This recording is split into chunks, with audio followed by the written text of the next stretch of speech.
Hello, everyone, and welcome to Mindful and Wall Street's fourth installation of our Mindful Leadership Skills series with Dr. Jeremy Hunter. My name is Gerald Koch from DWS. For those of you joining us for the first time, Mindful and Wall Street is a grassroots collaboration of mindfulness champions across the financial services industry. We seek to amplify the reach of mindfulness within our respective and peer institutions. One of our shared objectives at Mindful and Wall Street is to equip the individual with tools and techniques to reach their highest potential, to perform in our high intensity roles with greater ease. And this is why we are very fortunate to partner with Dr. Jeremy Hunter today. And today we are focusing on developing adaptability, using our unwanted results as a source of growth and innovation. I'm personally super excited for this topic, in particular, given the times that we're in. We also announced last week that we have extended the series with a final fifth session focused on leading through change and transition. Dr. Jeremy Hunter, he pioneered one of the first mindfulness-based approaches to personal mastery, and whose work redefines and enhances productivity by cultivating the quality of mind in our day-to-day actions and interactions.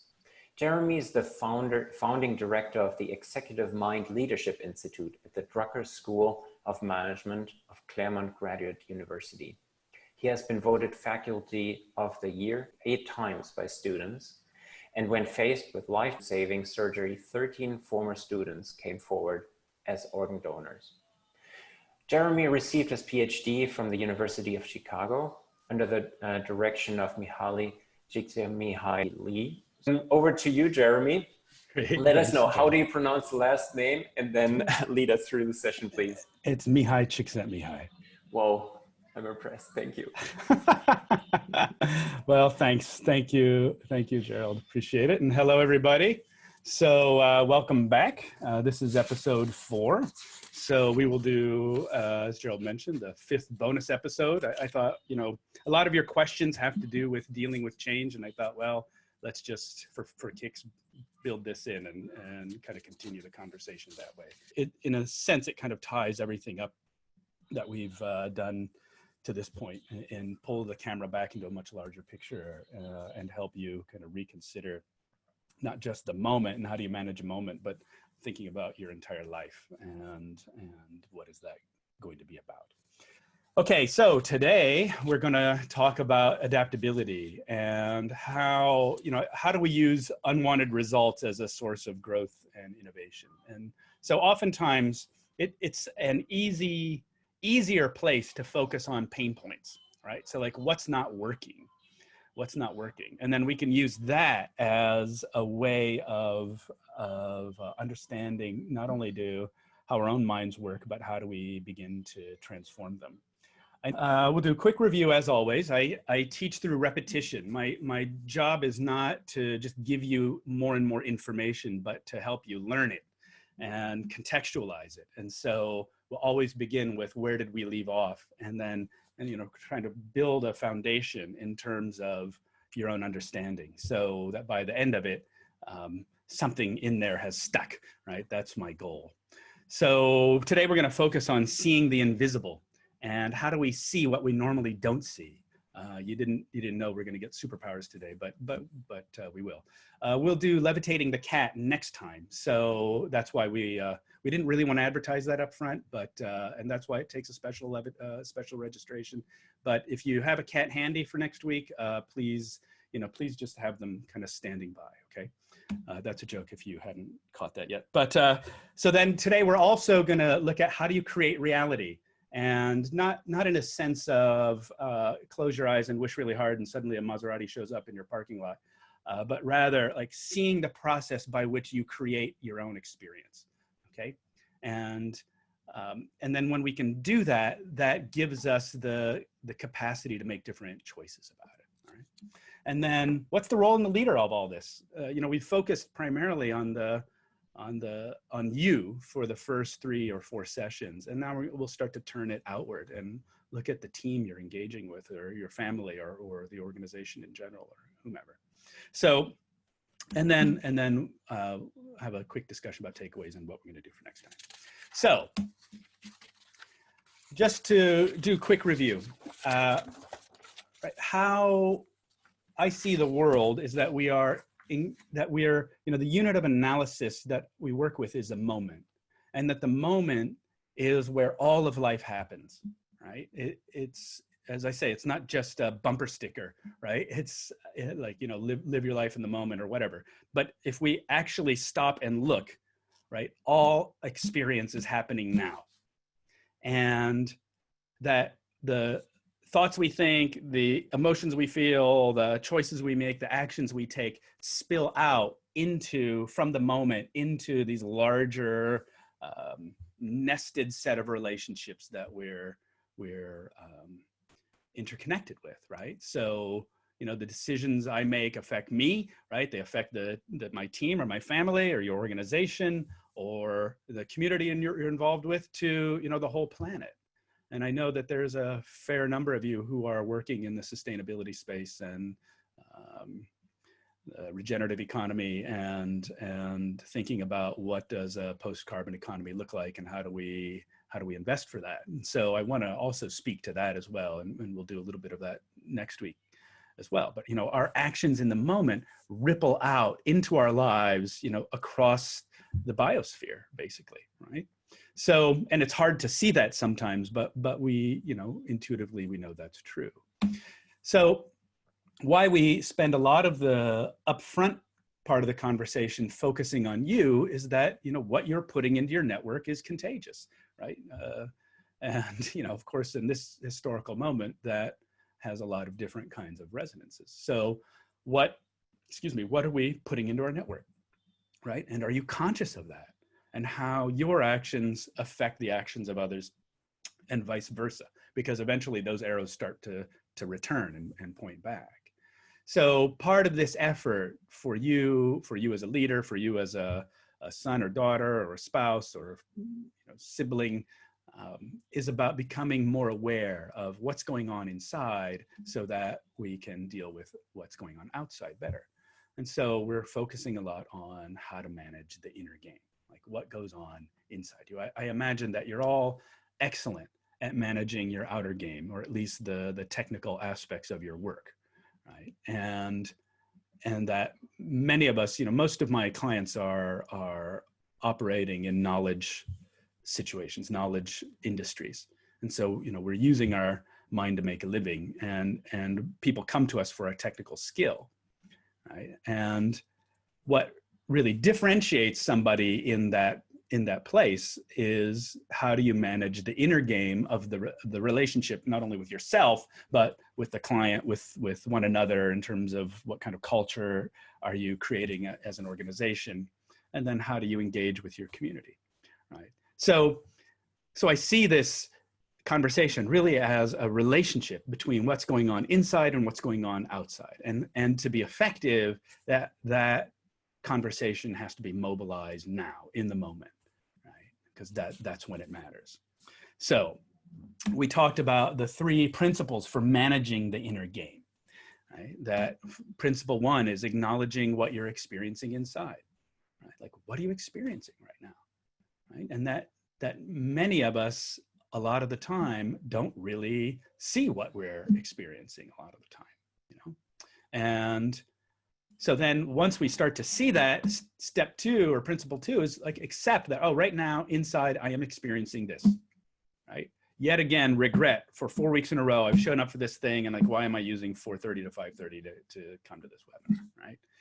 Or whatever you're experiencing, the stories in your head, right? Or the sensations in your body. I was working with somebody the other day who, dealt with a fair amount of pain in her body, and it was affecting her capacity to contribute to other parts of her life, let alone, feel like she was doing okay herself. So how do we accept what's going on inside? And then principle 3 is redirecting attention to what nourishes and not be obsessed with what takes up energy. That's maybe beyond our control. So that's kind of episodes 1 and 2. And then what we talked about last time was, okay, well, what happens when what I'm experiencing inside is really intense, right? And so then we do have this ability also to build capacity. In fact, we need to do that, right? So how do we build capacity to deal with intense experiences? I think I talked about our house is 80 years old, and when we bought it, it had like 100-year-old wiring, and you'd go up in the attic and you'd touch the wire, and it would just start to the coating would start to crumble, leaving this exposed live electric wire, and which of course didn't really help my sleep that much. But in a way, when we talk about emotion, right, we're talking about how do you deal with a live wire. And I think for many of us who are comfortable in thinking space, the feeling space is a little intimidating because there's this energy charge that comes along with the emotion. And I'm not sure if I can handle that, right? That's kind of intimidating. That's kind of scary. So an essential part of this work is building the capacity so that you can stay present with intense experience, right? And I can only accept the intense experience I'm having if I have the capacity to deal with it, okay? So I love this quote from Harper Lee, which who's the author of To Kill a Mockingbird. She was powerful, not because she was scared, but because she went on so strongly despite the fear. Right? So it's not part of the story. So this kind of captures the idea that, okay, I can feel scared, even terrified, but I can still take a step forward, right? And in fact, in a way, my own personal definition of power, not in a kind of Darth Vader sort of power way, but in terms of our own personal power and our own personal mastery, is the capacity to take a step forward despite the fact there might be reactions happening inside that say, hey, turn around and run as fast as you can, right? So how do we then do that, right? How do we then do that? And then I pose the idea of, rather than thinking about emotions as good emotions, the ones we want to have, and then the bad emotions are the ones we don't ever want to experience, that how about we think about it in a different way, right? What if there are the emotions of growth and connection, right, which are experienced differently than, say, the emotions of survival and protection? And once we understand that emotions have certain roles to play, legitimate roles to play in human life, then we can start to relate to them differently. So it's not that I want to get rid of my anger or get rid of my fear, right? In fact, we have psychiatric case studies of people who literally don't experience fear. And you don't want their lives, right? Because they can't tell if this stranger who's inviting them to get in their car is a dangerous person or not. Or they can't tell if that burning hot flame on the stove is something you should touch or not, right? And so fear is there as a protection mechanism. And we don't want to banish it to the basement. What we want to do is have a relationship with it that's more appropriate, right? So it's not about getting rid of fear, it's getting rid, or it's about learning how to manage and eventually rewire fear responses that may take us to places in an inappropriate way. And at the same time, how do we cultivate the emotions of growth and connection? And so we did a brief little exercise of imagining the people who've supported you in your life and who can you support, right? And it's the intentional cultivation of those practices, of those emotions that help us build capacity. All right. And then I introduced the idea of red zone, green zone, black zone as a way of making sense of all this, right? And that all of these zones are legitimate expressions of being human. When you're being attacked, if you're physically being attacked, you need to be able to defend yourself, right? Or if the building is burning, we need to mobilize energy to get out of the building. And likewise on the lower end in the black zone, right, there are times when having reduced amount of energy is appropriate. For example, when you're mourning, or you've hit a big turning point in your life, and oftentimes people will go into a state of reduced energy and experience that as a depression and wonder what the heck is going on, So which is why we're going to talk about change next week, because oftentimes that's a big part of it.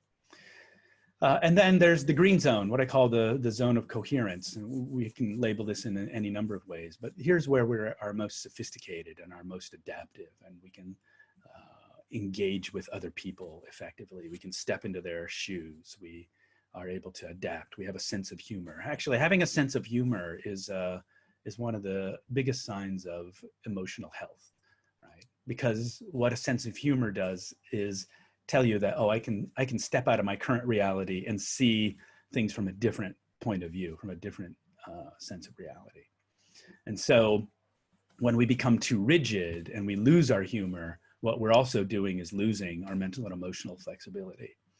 And as a culture right now, I think that's an important thing to cultivate, right? Because I think a lot of people from all walks of life, are feeling threatened. They feel vulnerable for oftentimes justifiable reasons. And all the more when you're in that state of feeling vulnerable, all the more reason to cultivate your capacity to be in the green zone, because that gives you the neural foundation to be flexible and adaptive, to be able to meet these challenging circumstances that we find ourselves in. So we've got red zone, green zone, black zone. And what many people wrote to me since last session was like, wow, I haven't seen the green zone in a long while, right? Or, I realize I live in the red zone and I didn't notice how much I live in the red zone. And so, and when you're talking to your team, there's a question that's come up since the very first session is like, okay, how do I motivate my team through this, right? And which is a great question. So then one way of talking about that is just getting a temperature check. It was like, what zone are we in? What zone are we in? Are we collectively in the red? Are we collectively in the black? How do we get back to the green? And, I think what I'm seeing now that we're entering October, so it's been 10 minus 3, 7 months, 8 months of our pandemic situation. And then all the social unrest and then economic mess and now political mess, that people are really getting burned out. And the collective energy level, I think, is dropping, right? People feel frustrated, people feel stuck. And how do we start to, what can we do is one of the questions, right? So one of the things that we can do is, increase our capacity to be in the green zone, in the zone of coherence. And the image that came to me early on in this is like, how can we help people be islands of calm in a sea of chaos, right? How do we be islands of calm in a sea of chaos? And my hope for you in attending and participating in this conversation that we're having is that maybe you can be the island of calm in your own sea of chaos, that's surrounding you, whatever that looks like, right? Because we're going to need people like that. This is the skill, I think, as one of my students told me, this is the license to do business in the 21st century, these skills we're talking about. And I think we know why now, right? So how do we come back out of the red zone, come into the green zone, and then make our capacity to be in the green zone wider, right? So we talked about, so that exercise of imagining support, right? Human beings are by far the greatest kind of source of support that we have available to us. And then also there are things we can do individually. And I mentioned this book, Breath, which is really fantastic. And I highly recommend you at least consider looking at it, or at least take a look at some of James Nestor's longer interviews on YouTube and see what you think. But, learning to do these simple exercises around breath regulation are a good way to increase your capacity for the green zone. So my cat one of our cats is coming here to comment. Anything else you want to say? Yes. Okay. So, all right. And then we had a conversation about trauma, and this is what a lot of people wrote to me about. And I very much appreciate the fact you wrote to me about this. If, to take your own experience, if you have experiences of unrepaired or unhealed trauma in your life, please take them seriously, and that what I suggest in my own experience working with a somatically trained practitioner, I think we sent out these links is really an effective way to go, right? So, and of course, I'm happy to give some suggestions if you're open to that. So feel free to send me a note. So when we do that, when we increase our capacity to be in the green zone, right, what this does is it short circuits our survival mechanisms capacity to make choices for us, right? What happens when fear is at the wheel and making our decisions, or when anger is at the wheel making our decisions, or anxiety is at the wheel making our decisions, right? We usually don't make our best decisions. And so by increasing our capacity to be in the green zone, right, helps us make more intentional and thoughtful decisions. And then that changes the result, right? I call this bending the future, right? Like, how do you bend your future? And you'll start, and you notice, right, that what kind of decisions do you make when you're angry or anxious or feeling in a vulnerable place. And so this is all about how do we create better options? You know, that's my goal in doing this work, right? And there are a lot of different ways to do that. So you had a homework assignment, kind of. That homework assignment sounds so, you know, kind of not fun, but let's call it like an experiment. There. Again, this is all anonymous, but like, okay, great. These are fantastic. Not enough sleep, complaining, stress eating, obsessive thinking about the future. Let me open up the window a little wider here. There we go. Too much internet surfing. Love this. Extreme snacking. Not exercising. Don't exercise. Not exercising as much as I want to. Uncontrolled thinking when I'm trying to sleep. Smoking. Video game addiction. Great. These are all fantastic, folks. I eat dark chocolate throughout the day and then don't lose the weight I need to lose. Oh, we can talk. Missed meals. Okay, so interesting. I extreme snack over here and I don't eat over here, right? What else? Wasting time watching TV. Not working on my ideas. Wonderful. Defeatism. Love it. Failed dates. Yes. We can do a whole set of classes on that. Clenched jaw equals headache. Great. Too much internet surfing, right? We've all been there. Thinking about an ex. Yes, who doesn't do that? Hyperventilating during meeting presentation. We've all been there. Relating to negative people. Don't exercise. Okay, these are all great, folks. So keep losing my temper. Right? Too much TV. Ignore my emotions. Great. Assume the worst. Love it. Okay, low tolerance for others. Bad temper. Great. Yes, going up a clothing size. Yeah, we can chat about that too. Obsessing about the news. Right. Okay, these are all great. These are all great. Being reluctant to make change happen. And we'll talk a little bit more about that next week. Okay, this is fantastic, folks. So continue to be afraid. Yeah, closed-minded. All right, great. Okay. This is wonderful. Thank you so much. That's really fantastic. So we'll keep these in mind as we go forward, okay? All right, this is the result we're getting, okay? Now what we're gonna do is take this result and backtrack to see, okay, how did I get here? How do I get here? How do I keep getting here, right? This is fantastic. Let's just take one more look. Forgetting that other people might have issues too, yeah. All right. Anything else? Okay, this is wonderful. So,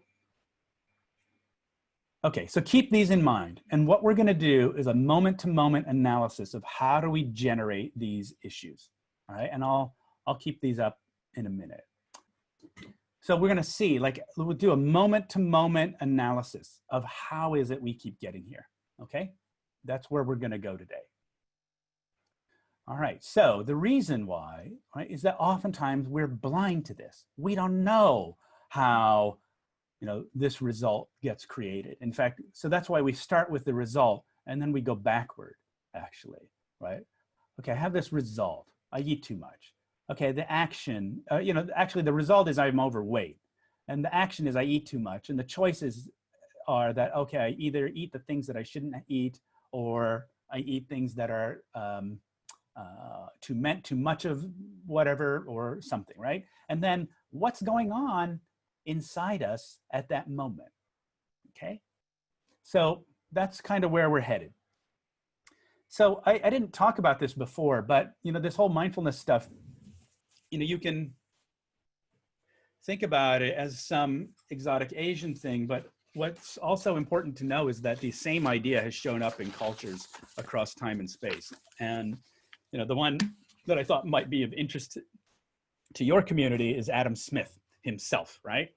That he had this idea of the impartial spectator, and that he saw it as key to self-government. I learned this from my friend Jeff Schwartz at UCLA, that basically Adam Smith was advocating a kind of mindfulness, that in order to manage ourselves in a moral way, we had to be able to observe ourselves and to be able to do that. So it's not necessarily just some Asian thing, right?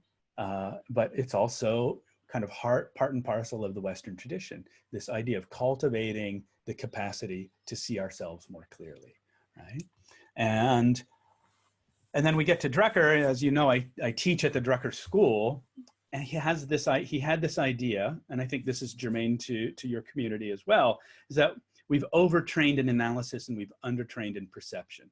And this is from one of his later books called Post-Capitalist Society, in a chapter called The Educated Person. And that, in the 21st century, what did it mean to be educated? And he said, in a world that is constantly changing, we need to be able to see that change in order to adapt to it. And that our educational systems have overtrained our thinking and we've undertrained our perceiving, right? We teach you how to think, but we don't teach you how to see, right? And so how do we start to see the world that is evolving or changing or shifting in front of us, right? Not the world I want to see, or that I'm emotionally comfortable about, or the one that's familiar, or the one that was like the world that I had when I was a child. It was about, right, learning to see what's going on, and so that you can adapt to it, okay? So these ideas of cultivating perception to see clearly are not, don't necessarily come from faraway places. So let's have fun. Let's train our capacity to see. And I'm going to show you an image, and let's see what you notice. All right. Here's the image. And what we want to do is like take in details and take in shapes, right? Like notice the shape of the hand itself, right? Just notice the shape of the hand, and then notice the shapes of the fingers. Like what I find fascinating is that, your finger bones have these little knobs on the end of it. Isn't that interesting? And like, just notice, what do you see? The structure of the bone, how the different parts are put together, right? What else? Look at all the little bones in your hand, right? That you can screw up carpal tunnel syndrome so easily. And even notice their fingernails, if you can see really more closely. I don't know if they're a nail biter or not, but I'd say so-so manicure, right? So right, just notice the detail. And, right? So isn't that interesting? Anything else? Okay, so in the chat, or, I guess in the Q&A, right? How many fingers? People say 6, 6, 6, 6, 6. 5 fingers, 1 thumb. Yes. 5 fingers, 1 thumb. Yes. 6. All right, great. Okay, wonderful. 5, okay? 5. Okay, you passed the test. All right, so let's do one more. All right. Take a look at this image. What's one word you associate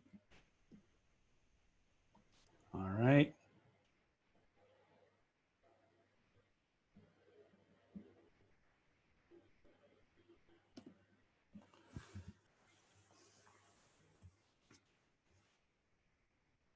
Skull, Rorschach, abstract, face, skull.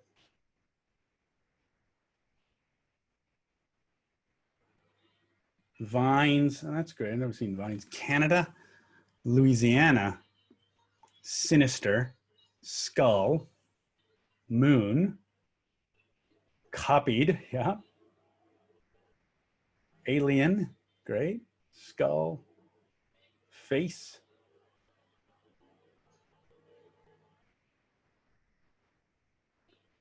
skeleton, tongue, squirrel, moon. Satan had to show up, right? Some point.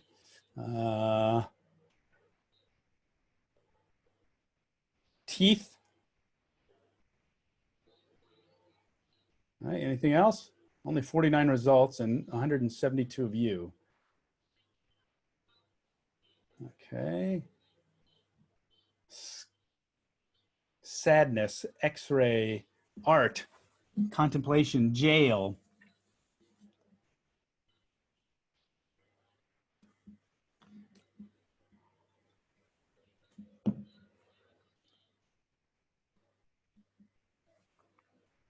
Okay, great, beautiful, thank you.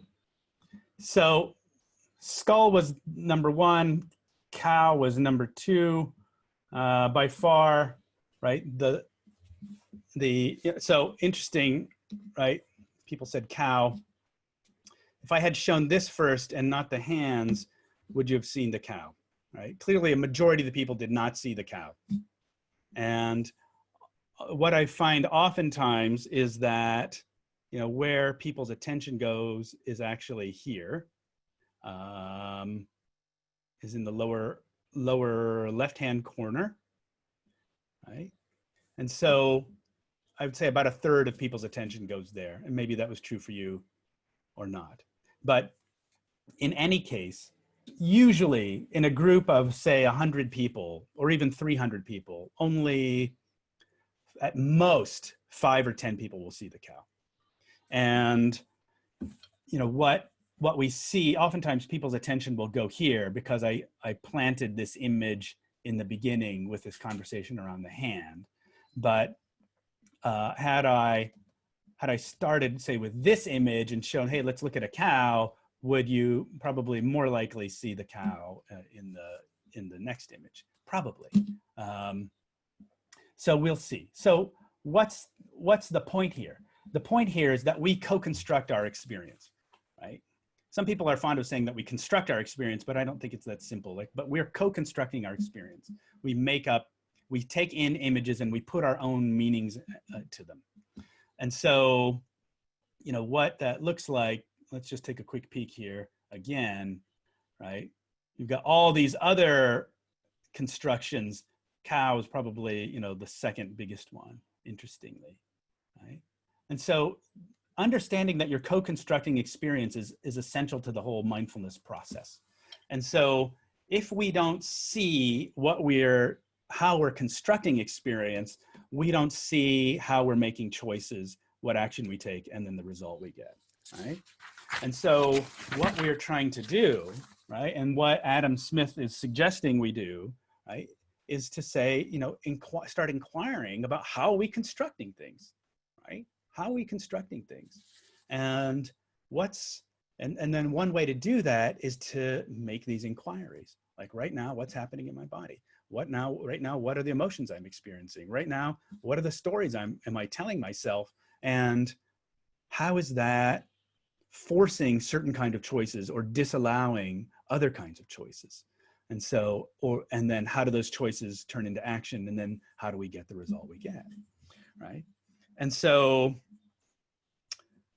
let me tell you 2 stories. So I'm glad a lot of people talked about overeating because I think I mentioned to you that, you know, my great-grandfather was a sumo wrestler. And I am trying desperately, you know, as I hit late middle age, that his sumo wrestler body doesn't turn in, my body doesn't turn into his sumo wrestler body, right? And so I have to say, like 7 months of social isolation really hasn't helped that a lot. But in any case, right? How do I keep from getting too much weight? And so about 1.5 years ago, in the good old days, I used to travel a lot for my work. And my doctor and I had a kind of heart-to-heart chat, and he said, Jeremy, you need to lose about 10 pounds. And so that was the unwanted result. And so when I'm traveling, so then I thought, okay, fair enough. And when you're traveling, you do stuff, right? So in the traveling process, I realized, okay, I had to think about how was I constructing my eating habits when I was traveling. And so I just asked myself these questions, right? Like, what's the story I tell myself? What's happening in my body? What are the emotions I'm experiencing? And, I also teach, in addition to the Drucker School, I also teach at the Darden School at University of Virginia, as well as the Weatherhead School at Case Western in Cleveland. And you may not know this, but, Cleveland is like the city of amazing ice cream. And I'll go to Cleveland. There's a place called Honey Hut, and Honey Hut has an incredible honey pecan ice cream, which is just totally amazing. And so anyway, when I realized I'm traveling, I have a story in my head that says, when you're traveling, food has 0 caloric value. And therefore, you're kind of exempt from eating. And then I also had a story in my head that said, well, when I'm in Cleveland, I have to go to Honey Hut, right? Because what a total waste of an opportunity to be there and not have a, double scoop of honey pecan ice cream, right? And that, what's happening in my body is like the minute the plane kind of hits the tarmac, I start fantasizing, like, oh, Honey Hut's just like 15 minutes over there, and it's still open. I can get there pretty easily, and then the emotions like desire, fantasy, right? And then inevitably, it informs the choices I make and the action I take and the result I get. And so I had to be honest with myself in terms of, okay, is it actually true that when you're traveling, food has no caloric value? And, of course, being a reasonable person, I realized it doesn't. And that, do you always have to have Honey Hut ice cream when you're there? Or, whatever it is. There's a Shell station in Charlottesville on Preston Street that's also famous for its fried chicken. And so I thought, okay, do I need to eat that, right? And then there's also an assumption that if I don't eat that, somehow, my life is going to be miserable and I'll live in an eternal state of regret. So all that entire construction process, right? These stories in my head, the assumptions, the physical reactions in my body, the emotions I'm experiencing, all conspire to create this habit of kind of driving my choices in a certain direction that get a certain result, right? So let me give you a more professional example. I was working with a group of financial advisors, and this might be of interest to you. And I asked them to think about who is your most difficult client, right? That was the unwanted result, the relationship with the difficult client. And there's a fellow, his name's George. He's sitting in the back room. He throws up his arms and he goes, oh God, Joan, right? Joan is my most difficult client. And I said, okay, that's interesting. Like what, so, her name shows up on your caller ID, right? Which is like this moment right here. What happens in the next moment? Right? He goes, oh, what happens in my body? My fists start to clench. I clench my jaw, my lower back gets tight. My emotions that I'm experiencing, dread, right? The story I tell myself is that Joan wakes up to ruin my day, right? And Joan's a pain in the neck. And so the choice I make as I pick up the phone is that I'm already angry and I'm already irritated. And that starts the tone for the conversation we're having, right? So of course, Joan becomes George's homework. And we met, a couple of, maybe a month or two later, and his mission was to see how was he constructing this experience with her, and could he reconstruct the experience, let go of a certain way of seeing her, right? Or step past his emotional reactions to create a different set of choices. Fast forward to the next time we meet. I said, "Hey, George, how's it going?" He goes, I didn't wait for Joan to call me after I got back to my office. I called her. And I dialed her number, and I'm listening to the phone ring, and I hear that someone pick up the phone, and I hear this frail old woman say hello. And then it struck me, because I was overwhelmed with shame, because I realized that her husband was my client and he died. And so I inherited her. And her husband was the one who managed all the finances, right? And she had no financial acumen or knowledge at all.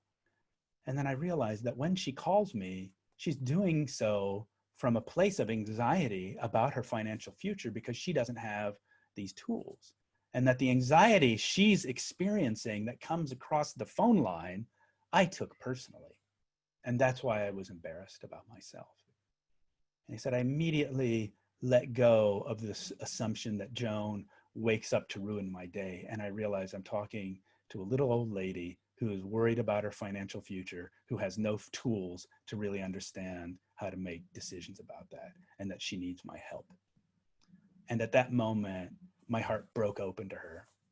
And we had the most amazing conversation that we've ever had in our relationship. And at the end of that conversation, she was in tears about how appreciative she was that I had called her, right? So when we're talking about mindfulness, right, it's really about starting to see what is your construction process like, right? What is your construction process like? And what can you let go of to open something up, right? I can let go of this story, let go of this assumption, right? And when I'm walking, and so for eating, for me, it was deciding to put my attention in a different place, right? It was about, okay, what can I eat that I like to eat that's healthy to eat, rather than instantly going for the eggplant parmesan or whatever, right?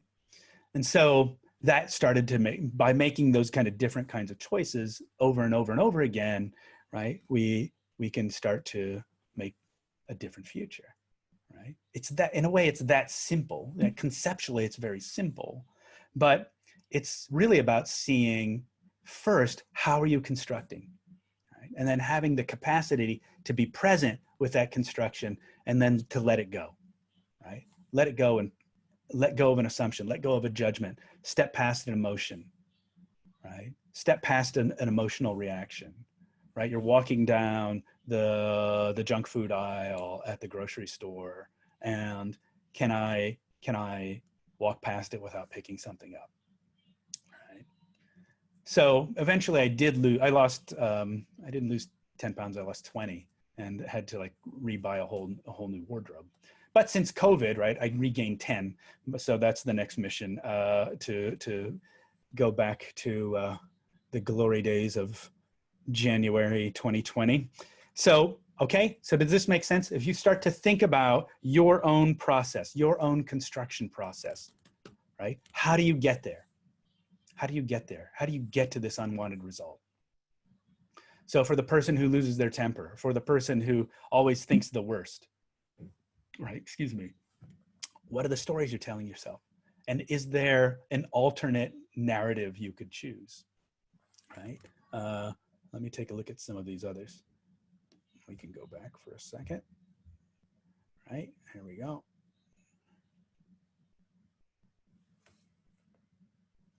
So overwhelm, I continue to be afraid. Okay, then what happens when we shift attention to not just the things that are terrifying, even though there's no shortage of them, right? What else could we do? Let's see, right? All right, okay, look at the moment before you pick up the dark chocolate. Like, what's happening inside, right? What's happening inside? And so as you gradually start to see your own pattern and you make different kinds of choices, right? What we're doing is really kind of changing our brain's habit, right? And that I tell my students, look, if you take 10 times you eat the chocolate, if you kind of break the habit 2 times, right? You do something else, eat an apple instead or whatever, that's success. Right? That's success. If you can do it 2 out of 10, that's success. And then just next time, make it 3 out of 10. And then maybe you're good at 3 out of 10 for a while. And then maybe you make it 4 out of 10. And 6 months later, you realize, oh, I haven't been eating chocolate in a while. Right? So make little steps. Right? Don't imagine that you can be able to do this instantaneously. Now let's talk about the leadership situation. Right? Like now let's turn it to the outer part of the game. Like what about your team's experience construction process? Right? Like what are the stories they're telling themselves? What are the emotions they're experiencing? Right? And then how do you talk about that? Right? How do you talk about that? And maybe it's just as simple as taking a temperature check and saying, hey, what zone are we all in today? Right? Or what are the things that are concerning us? Right? And the issue about motivation, first we have to understand what's our own motivation. What are our own struggles around our motivation? And then share that. Here's how I've dealt with it. Right? Share that with the team. And then it helps them kind of normalize what they're experiencing. Right? And so going back to what we talked about the other day, right? Ken Schultz's notion that, the role of the leader is to define reality and give hope. Well, by understanding how are you constructing the moment, right? You can help people redefine their reality, right? And help them kind of open up. It's a dark time. And so this skill becomes more and more essential, right? How do you help other people see new options? And that's, that I think is the name of the game, right? Acknowledge what they're experiencing and help them see new options. So, all right. But the takeaway here I'd like you to work with is like understanding that your own growth encourages others' growth. Right? And your authority will come from having dealt with this on your own. And then not as some abstract thing, but also kind of dealing with your own struggles and challenges and knowing that there's setbacks and that you have to restart and that you just keep going, right? The phrase I like to tell people is be gently relentless, right?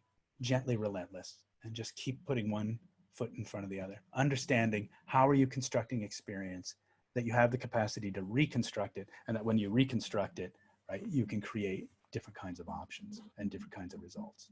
So takeaways for today: you co-construct experience, right? You're doing it all the time. And I say co-construct because you're born into a particular situation, into a particular culture, with a particular gender, at a particular generational moment that has its own construction frameworks kind of preset for you. And that within that, you're constructing your own individual framework, right? So it's not just a totally individual thing, right? Because you're living in a society that's also constructing experience.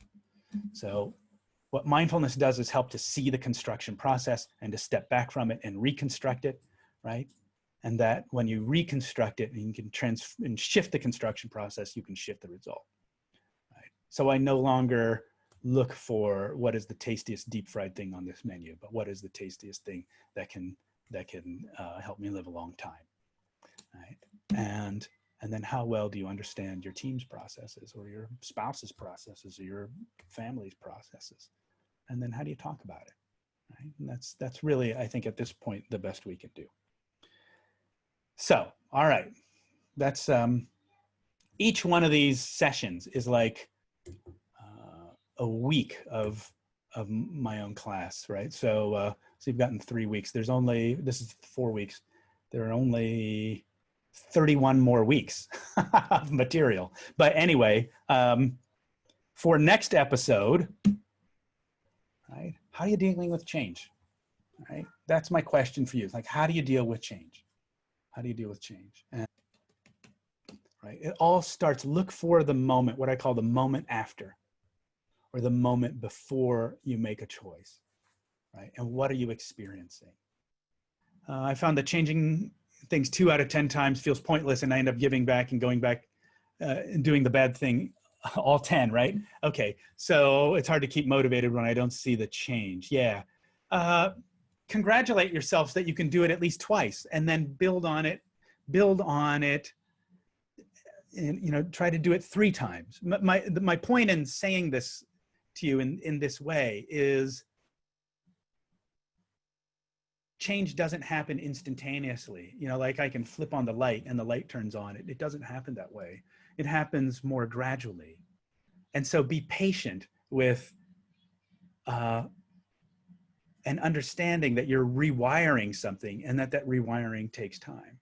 And have a backup, have a fall off the saddle plan, right? Like, okay, today I binged on deep fried chicken thighs, and okay, what am I going to do next time?